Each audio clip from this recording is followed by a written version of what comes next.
Hello everyone, कैसे हो सभी विद्यार्थी। आज हम आपके मॉडल पेपरों की श्रृंखला में आज लेकर आया हूँ संस्कृत विषय का मॉडल पेपर नंबर 1। तो मैं इस तरह से सभी विषयों के एक एक करके मॉडल पेपर डालने वाला हूँ, तो आप लोगों को बहुत ही बढ़िया तरीके से सही तरीके से मॉडल पेपरों को पढ़ना है, मिलाना है, ताकि आपके और भी ज़्यादा बेहतर नंबर आ सके।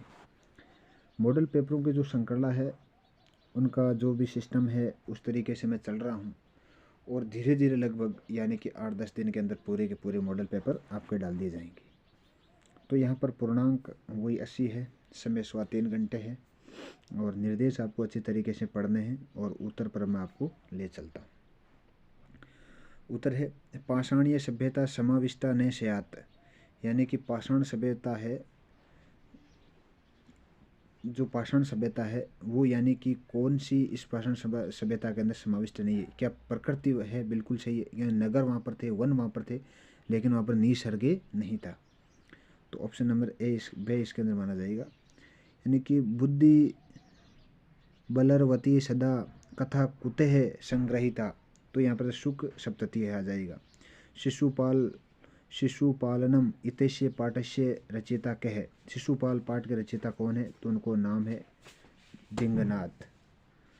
अगला है मनुष्य की कर्त्वा नाव सीदती, तो ये है उद्यमम,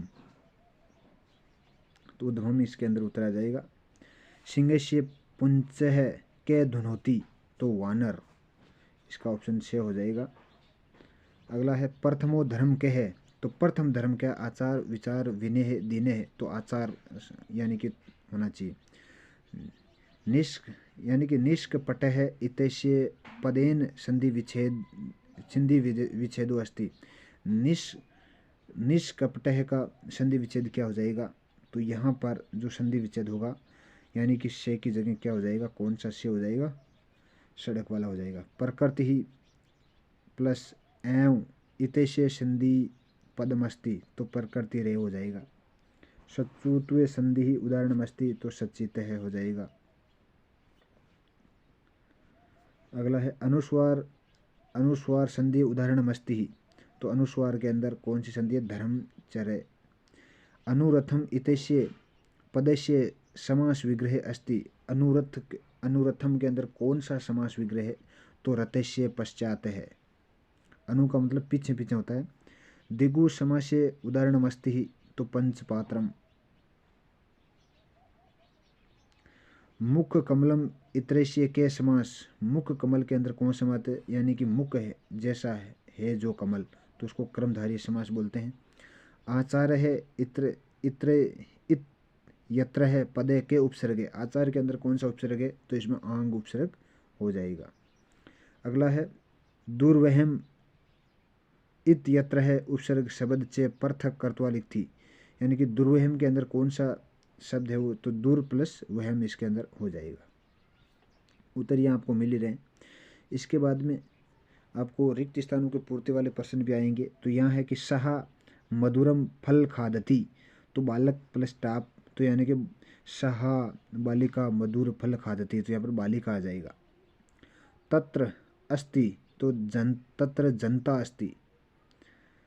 अगला है एतत् गृहमस्ति, तो यानी एतत् मम गृहमस्ति हो जाएगा। यहाँ है नमः है, तो हरिये नमः है। स्व है एह पत्रम अहम पत्रम, तो यहाँ से ले की श्यामी हो जाएगा। ते जनः धनम, तो अगला हो जाएगा ददती हो जाएगा। तो इसके अंदर इस तरीके से।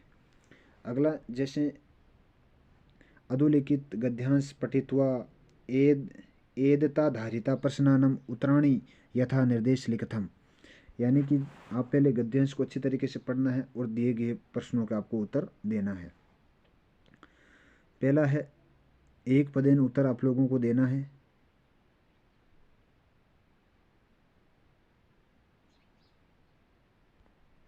पहले है कि भारत सर्वत्र का अस्ति, तो यहाँ पर हो जाएगा विविधता, जो भारतवर्ष है वो विविधताओं का देश है।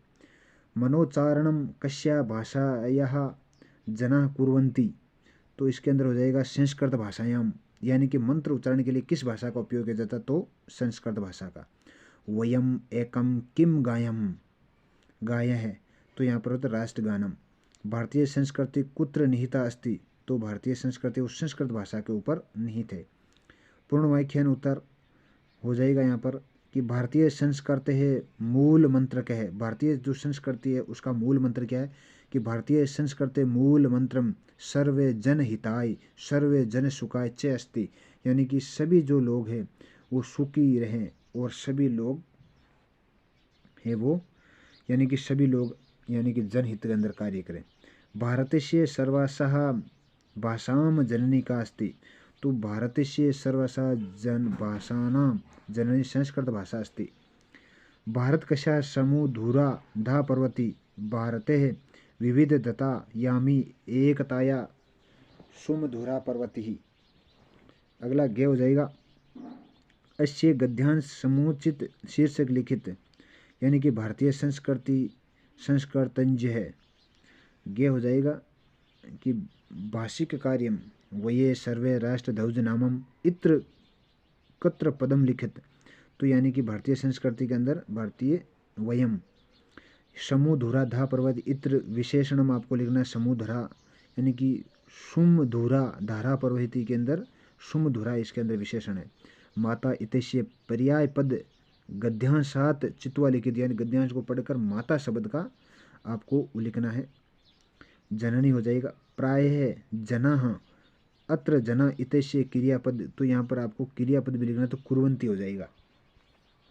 अधोलिखित संख्यावाची शब्दों संस्कृत संख्यावाची को 125 को आप कैसे लिखोगे, यानी पंच विश्व ते शेत का सनम 328 को कैसे लिखोगे अष्ट विश्व त्याधिक तिरशतम, इस तरह से आपको लिखना है। बालक कलमेन पत्र लिखती रेखाकित पद में आपको तत्कार चे लिखित, तो यहाँ पर तृतीय विभक्ति हो जाएगा। पितृण से पुत्र नगरम आगच्छत वाक्य संशोध पिता पित्रा से पुत्र नगरम आगच्छत। अपि कुशल महाराजस्य रेखाकित पदेन प्रश्नानि कुरुत, तो अपि कुशल से एक समीन चत्वरः स्थापितवनो रेखाकित पद प्रश्न निर्माण कुरुत है। एक समीन कुत्र स्थापितवन्तोः। अगला है अधोलिखित है हिंदी भाषा से प्रसंग भावार्थ लिखित अवकर्ता यथाचिते या वाची भवेत यदि तेदे वाहु महात्मान समोचित तथ्यते, यानी कि आपको हिंदी भाषा के अंदर से प्रसंग वाक्य इनकी आपको लिखना है, तो आपने अच्छी तरीके से इनको पढ़ करके और से प्रसंग वाक्य आपको लिखना है। अधोलिखित से अन्वेह मंजूषात पदानि चित्वा प्रयुत, तो ये भी आपको लिखना है। सौ पाठ्य पुस्तक श्लोकात लिखित यद अस्मिन प्रश्न पत्र से सयात, यानी कि स्वयं पाठ के अंदर कुछ दो श्लोक है वहाँ आपको लिखना है। कोई भी अगर दो पाठ के श्लोक है वो आप लोगों को याद है तो उन पाठों को कोई भी अगर श्लोक है तो आपको लिखना है। विचित्र साक्षी इति पाठसार हिंदी भाषायात, यानी कि विचित्र पक्षी पाठ नामक वर्णित कथा के अनुसार निर्धन व्यक्ति, यानी कि विचित्र साक्षी इति पाठसार हिंदी भाषा, यानी विचित्र जो साक्षी है उस पाठ का आपको हिंदी भाषा के अंदर वर्णन करना है। तो पाठ का सार आपको नाम लिख करके और अच्छी तरीके से उनका वर्णन करना है, तो वर्णन मेरे हिसाब से आप कर दोगे। यह है कि पर्याय पदम मेलियत, तो आपको पर्यायवाची आपको मिलान करना है कि सलील का क्या हो जाएगा जलम हो जाएगा, वनम का क्या हो जाएगा कानन हो जाएगा, जैसे सलील का क्या हो जाएगा ये जलम हो जाएगा, वनम का क्या हो जाएगा कानन हो जाएगा, वनम का ये कानन हो जाएगा। आगे है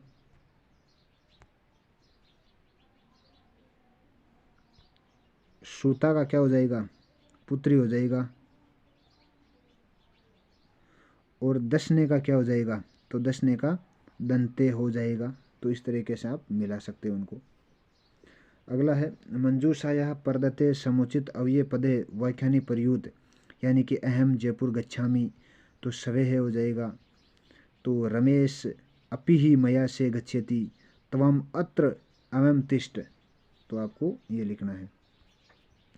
अधोलिखित गद्यांश पठित्वा एदता धारिता प्रश्नानाम उत्तराणी यथा निर्देश लिखता है, यानी कि निर्देशानुसार प्रत्येक प्रश्न के आपको उत्तर देने हैं, तो बहुत मोस्ट इम्पोर्टेंट है ये। अगला है कश्चित कर्षक बलवर्धाभ्या क्षेत्र कर्षण कुर्वन्ति तयो बलिवर्धयो एके शरीरेण दुर्बलम। तो इसके अंदर भी आपको पढ़ करके आपको उत्तर दे सकते हो। अगला है अधोलिखित श्लोक पठित्वा एक धारिता प्रश्नानाम उत्तराणि यथा निर्देश लिखित। यानी कि श्लोक को पढ़ने के बाद आपको उत्तर देना है कि एक पद के अंदर कहे पिपासितो वा म्रियते कुत्र चातक वस्ति। तो हमको इनको पढ़ करके आपको अच्छे तरीके से उत्तर देना है। मैं उत्तर इसलिए नहीं बता रहा हूँ कि आप लोग अच्छी तरीके से पढ़े और उत्तर का मनन आप खुद स्वयं निकालने का प्रयास करें ताकि आप लोग और भी बेहतर कर सको। अधोलिखित नाट्यासम पठित्वा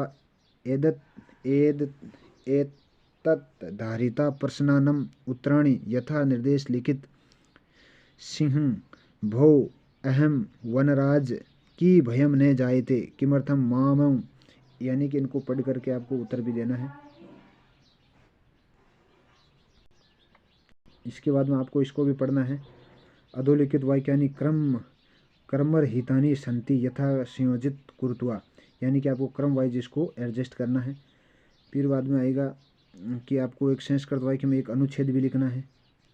और फिर बाद में खंड जो दे है उसके अंदर है कि भगवान राजकीय आदर्श उच्च माध्यमिक विद्यालय दशम्या कक्षा छात्र रमेश अस्ति स्वकीय प्रधानाचार्य प्रतिदिन त्रयस्य अवकाश एक प्रार्थना लिखिती।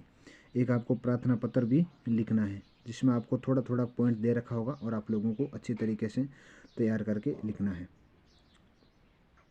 तो जिस तरीके से आप देख पा रहे हो तो आपको अब आपको उत्तर व्याख्यानी भी देना है। यानी कि अधोलिखित वाक्येषु कैसा चित्त चतुर्णा व्याख्यान संस्कृत भाषा अनुवाद करूँ। आपको संस्कृत हिंदी भाषा को संस्कृत भाषा में अनुवाद करना है। तो इस तरह का आज का ये मॉडल पेपर था। तो आपको ये कुछ समझ में आया होगा, क्योंकि मैं इसलिए उत्तर नहीं बता पाया कि थोड़ा भी टाइम भी ज़्यादा आपके यहाँ लग सकता है और फिर आप लोग जैसे पूरे जो उत्तर है आपको स्वयं उत्तर निकाल कर प्रयास करना चाहिए ताकि आप और भी बेहतर कर सको। तो आज के लिए इतना ही। जय हिंद, धन्यवाद।